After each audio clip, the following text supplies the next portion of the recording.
باب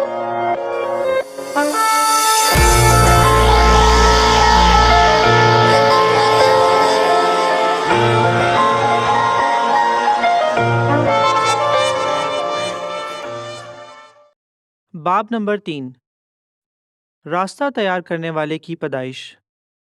لوکا 1 باب کی 57 سے 79 آیتیں۔ باب کا خلاصہ: یوحنا بپتسمہ دینے والے کی پیدائش اور نام کا انتخاب۔ یوحنا کے بارے میں زکریا کی پیش گوئی۔ الشبہ کا بچہ ہونے والا تھا۔ ان کی رشتہ دار مریم 3 مہینے سے ان کے ہاں ٹھہری ہوئی تھی۔ اب مریم اپنے شہر ناصرت واپس جانے کا لمبا سفر شروع کرنے والی تھی۔ تقریباً 6 مہینے میں ان کا بھی بیٹا ہونے والا تھا۔ مریم کے جانے کے تھوڑے عرصے بعد الشبہ نے ایک لڑکے کو جنم دیا۔ زکریا اور الشبہ کو خوشی تھی کہ بچے کی پیدائش میں کوئی دقت نہیں ہوئی۔ جب الشبہ نے اپنے پڑوسیوں اور رشتہ داروں کو اپنا بیٹا دکھایا تو وہ سب ان کی خوشی میں شریک ہوئے۔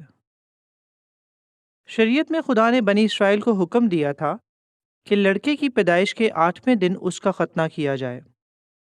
عام طور پر اسی وقت اس کا نام بھی رکھا جاتا تھا۔ اس لیے کچھ لوگ کہنے لگے کہ بچے کا نام اس کے باپ کے نام پر زکریا رکھا جانا چاہیے، مگر الشبہ نے کہا نہیں، اس کا نام یوحنا رکھا جائے گا۔ لوکا 1 باب کی 60 آیت۔ آپ کو یاد ہوگا کہ خدا کے فرشتے جبرائیل نے ہی بچے کا نام یوحنا رکھنے کو کہا تھا، لیکن رشتہ داروں اور پڑوسیوں نے اعتراض کیا اور کہا تمہارے رشتہ داروں میں سے تو کسی کا نام یوحنا نہیں ہے۔ لوکا 1 باب کی 61 آیت۔ پھر انہوں نے زکریا سے اشاروں کے ذریعے پوچھا کہ وہ اپنے بیٹے کا کیا نام رکھنا چاہتے ہیں۔ زکریا نے ایک تختی منگوائی اور اس پر لکھا اس کا نام یوحنا ہے۔ لوکا 1 باب کی 63 آیت۔ اسی وقت زکریا کی بولنے کی صلاحیت بحال ہو گئی۔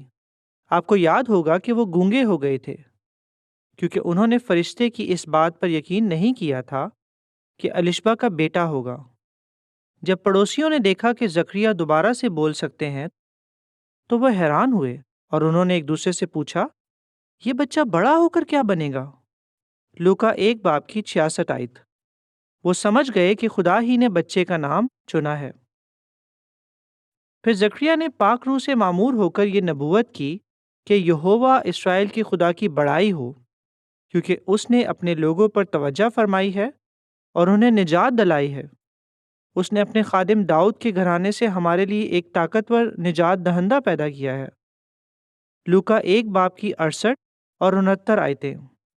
نجات دہندے سے ان کا اشارہ یسوع کی طرف تھا جو ابھی پیدا نہیں ہوئے تھے۔ زکریا نے کہا کہ اس نجات دہندے کے ذریعے خدا ہمیں دشمنوں کے ہاتھ سے چھڑانے کے بعد یہ اعزاز بخشے گا کہ ہم بلا جھجک اس کی خدمت کریں اور زندگی بھر نیکی کریں اور اس کے وفادار رہیں۔ لوکا 1 باب کی 74 اور 75 آیتیں۔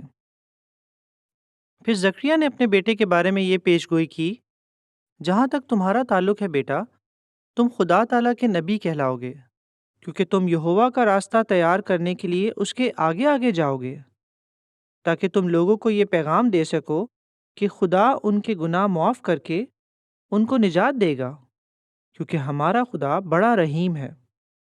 اس کا رحم اس روشنی کی طرح ہے جو سورج نکلتے وقت آسمان پر دکھائی دیتی ہے۔ اس کے ذریعے ان لوگوں کے لیے روشنی ہو جائے گی جو تاریکی اور موت کے سائے میں بیٹھے ہیں، اور اس کی رہنمائی سے ہمارے پاؤں صلح کی راہ پر چلتے رہیں گے۔ لوکا 1 باب کی 76 سے 79 آیتیں۔ کیا ہی حوصلہ افزا پیش گوئی۔ مریم ناصرت میں اپنے گھر پہنچ گئیں۔ ان کی ابھی تک شادی نہیں ہوئی تھی۔ ذرا سوچیں کہ اس وقت کیا ہوگا جب لوگوں کو پتہ چلے گا کہ وہ حاملہ ہیں۔ دہرائی کے لیے سوال: یوحنا اور یسوع کی عمر میں کتنا فرق تھا؟ جب یوحنا 8 دن کے تھے تو کیا ہوا؟ یوحنا کو خدا کی طرف سے کون سی ذمہ داری ملنی تھی؟